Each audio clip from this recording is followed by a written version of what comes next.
네, 안녕하세요. 좋은 상가 고르는 법 오늘 2탄입니다.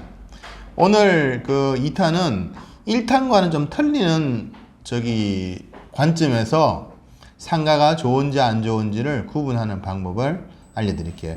1탄은 임차인이 어떤 사람이냐라는 것을 보고 그 임차인이 들어오는 과정 또는 투자한 금액 안정되고 경기를 안 타고 뭐 이런 것도 보고, 그 다음에 앞에 차선이 어떻게 되느냐, 유턴이 있느냐, 그 다음에 노는 차선, 즉 스페어 차선이 있느냐, 그 다음에 지하 주차장이나 아니면 지하 주차장이 아니더라도 옆 건물에 타워가 있거나 이러면은 좋다라고 설명해 드렸고, 자, 오늘 2탄에서는 그렇게 상가를 구분하는 방법 외로 다른 각도에서 한번 접근하겠습니다. 이 상가가 좋은지 안 좋은지 두 가지죠. 상가 자체가 좋을 수 있는데 내가 사고자 하는 이 가격이 이 건물 대비 비싼 건지 싼 건지를 모를 수가 있어요. 다 자기 상가가 비쌀 때는 비싼 이유가 있는 것이죠. 그렇게 설명을 합니다. 그런데 듣는 여러분 투자하는 입장에서는 어떻게 돼요? 저게 정말 이 상가가 비싼 건지 싼 건지 구분이 안 가면은 옆에 건물이랑 비교하는 습관이 있는데 그 옆에 건물 비교해봤자 의미가 없어요. 그걸로 명확한 답이 안 나와요. 옆 건물은 얼마인데 이건 얼마다 이렇게 하는 거는 조금 전문성이 없는 투자 방식이에요. 그러니까 융자를 몇 프로 나오냐라고 물어보세요. 융자가 상가 분양가에 40% 나온다라는 상가도 있고 상가 분양가에 50%까지 나옵니다라는 데도 있고 분양가에 60%까지 융자가 나옵니다 라고 이야기합니다. 그러면 두 번째 질문이 여러분 하셔야 돼요. 은행은 어떤 은행입니까? 물어봐야 돼요. 왜냐하면 1금융권이 있고 2금융권이 있고 3금융권이 있어요. 흔히들 1금융권이라면 전국 규모 은행들이죠. 우리은행이나 국민은행이나 신한은행 같은 거를 1금융권이라고 그러죠.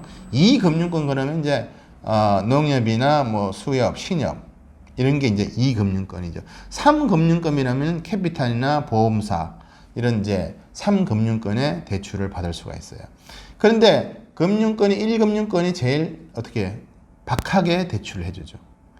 그야말로 담보 대비 융자를 좀 적게 해주는 편이 1금융권이에요. 그런데 1금융권에서는 그만큼 그 상가를 검증할 때 철저히 합니다. 그래서 내가 이 건물을 투자하고 사고 싶을 때는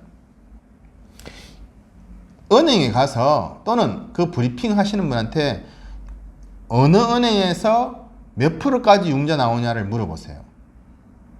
그러면 예를 들어서 국민은행, 우리은행, 신한은행 이런 1금융권에서 60%까지 해줍니다. 또는 70%까지 해줍니다. 그러면 일단은 가격이 비싼 건 아니에요. 그런데 같은 은행에서 40%까지 융자해 줍니다. 그러면 건물 가격을 조금은 심사숙고하셔야 돼요. 그럼 왜 그러냐? 제가 설명해 드릴게요. 여러분이 이 상가가 비싸다, 싸다, 좋다, 안 좋다 이걸 구분하는 방법을 잘 모를 때는 은행 대출이 분양가 대비 몇 프로 해주냐는 은행에서 봤을 때는 이 금액이 타당하다, 타당하지 않다를 검증을 해요. 감정사를 시켜가지고. 그러면 분양가가 5억짜리를 6억에 팔고 있으면 은행에서는 융자를 40%밖에 안 해줘요. 자기네들이 봤을 때는 이건 5억짜리라고 판단하는 거예요. 근데 파는 거야 우리 마음이죠. 주인 마음이죠. 시행사 마음의 가격을 매겨서 분양을 하는 거니까 그거는 주관적인 가격을 기준으로 팔고 있는 거죠. 근데 은행에서는 그거는 당신네들 분양하는 가격이지만 우리는 그 가격에 팔면 융자는 40%밖에 못 해줘 이렇게 나오죠.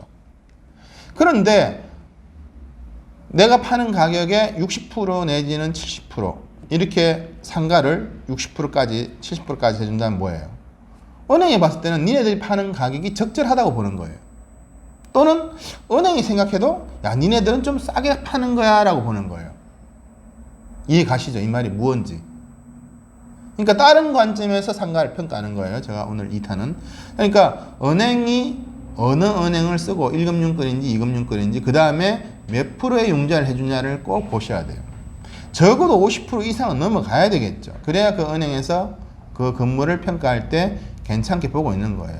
근데 50%가 안 되게끔 융자를 해준다는 거는 약간의 거품이 있다고 보시면 돼요. 즉 분양가를 좀 디스카운트해서 사야 돼요.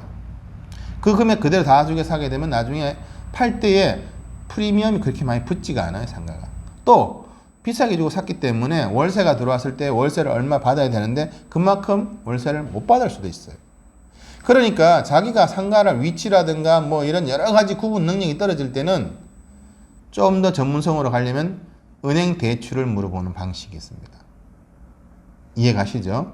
그 다음에 은행의 그 어떤 1금융권, 2금융권, 3금융권 이것도 꼭 구분해 보셔야 돼요. 그리고 만약에 여러분 이전에 어떤 분이 계약을 했다면 그 계약하신 분의 호수는 등기부등본을 띄우면 나와요. 그러면 융자가 실제로 얼마 됐구나, 실제로 얼마에 팔렸구나, 아 이분은 내가 분명히 이 호수를 얼마에 가격표를 보고 봤는데 요즘 등기부등본에 보면은 매매 가격이 다 나와 있어요. 분양 가격이. 등기부등본 이미 몇 호는 나갔다라고 하면 그 몇 호를 한번 떼어보세요. 떼어보면 얼마에 분양이 됐구나라는 것도 나오고 융자가 실제로 얼마까지 됐구나라는 것도 알 수가 있어요.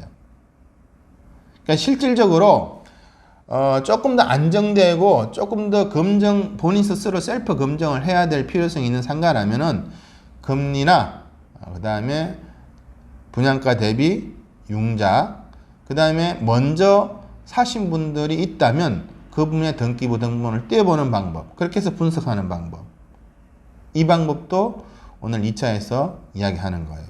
주변 환경, 입주자, 이건 1차적인 검증. 2차는 좀 더 대출이 얼마 되느냐를 보고 대출 비율에 따라서 이게 분양가가 적정하거나 비싸거나 싸거나. 그래서 본인이 융자가 많이 된다, 1금융권에서, 그러면 좋은 거죠.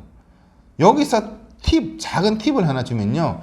자, 우리 금융에서 우리 그 상가는 60% 내지 70%를 융자해 줍니다. 그러면 물어보셔야 되는 게 어느 은행입니까? 라고 물어보셔야 되겠죠. 그런데 그 어느 은행이라고 하는 것도 제가 짧은 팁을 하나 더 드리는 이유가 그거예요. 그러면 국민은행이다라는 답변을 받았다면, 그러면 국민은행이 아닌 신한은행이나 외환은행이나 다른, 외환은행 없었죠. 신한은행이나 뭐 다른 은행에서도 대출이 하나은행이나 이런 데서도, 신한은행이나 하나은행이나 이런 데서도 대출이 그렇게 나옵니까? 라고 물어봐야 돼요. 그래서 답이 네, 그 은행 하셔도 대출은 60% 혹은 70% 나옵니다 라고 하면 어떻게 돼요? 명확하게 그 가격은 괜찮은 가격이에요. 왜냐하면 한 개만의 은행에서 60, 70% 한다는 거는 그 시행사와 그 지점 간의 어떤 관계가 있을 수 있기 때문에 대출을 많이 해주는 이유가 있을 수 있어요. 그렇긴데 다른 제3의 은행도 그 정도 융자를 해준다 그러면 그 건물은 자기가 사는 게 뭐 속고 사거나 또는 비싸게 사거나 그렇지는 않아요. 그러니까 주변에 부동산에 가서 이게 비싸게 사는 건지 싸게 사는 건지라는 거는 또 그 사람 말들은 그렇게 들을 필요가 없어요. 왜냐하면 분양하는 사람들이 거기다가 뭐 바카스도 갖다 주고 말 좀 잘해다 달라고 이렇게 부탁을 해놓으면 여러분이 그 주변 부동산 가도 큰 의미가 없어요. 또 그 부동산은 손님께서 그 정도 돈 들고 있다 그러면 뭐 여기 판다고 해서 자기한테 마진이 떨어지는 게 아니기 때문에 또 다른 상가를 선택하라 그럴 거예요. 그러니까 제3자한테 검증하는 것보다 차라리 제가 지금 말하는 이런 방식의 검토 방식도 한 번쯤은 연구하시고 실제로 상가를 사러 갔을 때 적용을 하셔야 돼요. 어쨌든 용건은 다 알아들었으리라고 봅니다. 그래서 다른 관점에서 그 건물을 평가하는 방법, 위치가 좋고 구조가 좋고 뭐 여러 가지 좋으면 은행에서도 다소 가격이 비싸도 융자를 많이 해줘요. 왜? 그 위치가 워낙 좋고 건물이 좋고 주변 환경이 좋고 하면 은행도 눈이 있으니까 좋게 가격을 많이 쳐줍니다. 즉 나중에 사신 여러분이 되팔 때도 은행에서는 역시 괜찮게 보고 있다라고. 즉 내가 이 건물 좋다 안 좋다라고 모를 때는 제3의 눈인 은행 융자, 즉 그걸 활용하고 얼마나 해주는지도 보고 은행의 눈으로 그 건물을 판단하는 방법도 하나의 방법입니다. 오늘 여기까지 하겠습니다. 감사합니다.